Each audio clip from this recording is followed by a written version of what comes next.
নির্দেশে আমরা বিএনপি পরিবার নামক যে সংগঠনটি আজকে সারা বাংলাদেশের শহীদ পরিবারের পাশে দাঁড়াচ্ছে, সে আমরা বিএনপি পরিবারের সম্মানিত সভাপতি বিশিষ্ট সাংবাদিক আতিকুর রহমান রুমন, মঞ্চভূমিষ্ঠ জামালপুরের কৃতি সন্তান সাবেক মাননীয় সংসদ সদস্য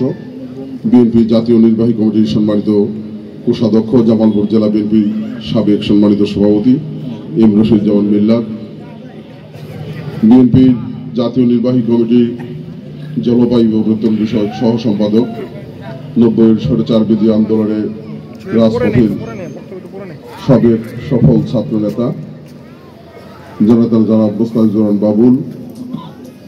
ইসলামপুর থেকে নির্বাচিত সাবেক মাননীয় সংসদ সদস্য বিএনপির জাতীয় নির্বাহী কমিটির সম্মানিত সদস্য সুলতান মাহমুদ বাবু, উপস্থিত আমাদের জামালপুরের কৃতি সন্তান বিএনপির সাবেক সফল মহাসচিব ক্ষণজন্মা পুরুষ মহেন্দ্র ইশকার সালাম তালুকদারের যোগ্য উত্তরসূরি বিএনপি জামালপুর জেলা শাখার বিপ্লবী সভাপতি সরষেবাড়ি গণমানুষের নেতা ফরিদুল কবির তালুকদার শামীম সহ মঞ্চভূমিষ্ঠ আমরা বিএনপি পরিবারের সম্মানিত সদস্য সচিব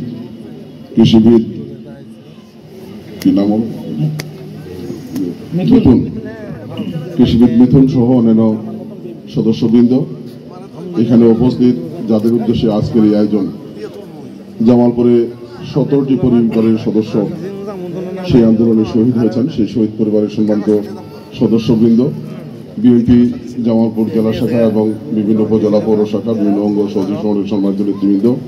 সম্মানিত সুধীবৃন্দ, সম্মানিত সাংবাদিকবৃন্দ, আসসালামু আলাইকুম। আমাদের এই মাসটি আমাদের জীবনে একটি ঐতিহাসিক মাস। এই মাসে আমাদের জাতির সবচেয়ে বড় অর্জন মহান স্বাধীনতা আমরা পেয়েছিলাম, যার স্বাধীনতার ঘোষণার মধ্য দিয়ে যিনি রণাঙ্গনে জীবন বাজি রেখে সশস্ত্র যুদ্ধের নেতৃত্ব দিয়ে যুদ্ধ করে 30 লক্ষ মানুষের জীবনের বিনিময়ে 2 লক্ষ মা বোনের ইজ্জতের বিনিময়ে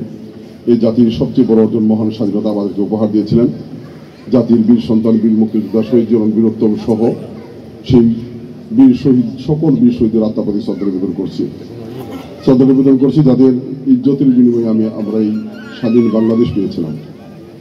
এখানে আসলে বক্তব্যের সুযোগ নাই, একই সাথে আমি শ্রদ্ধা নিবেদন করছি যে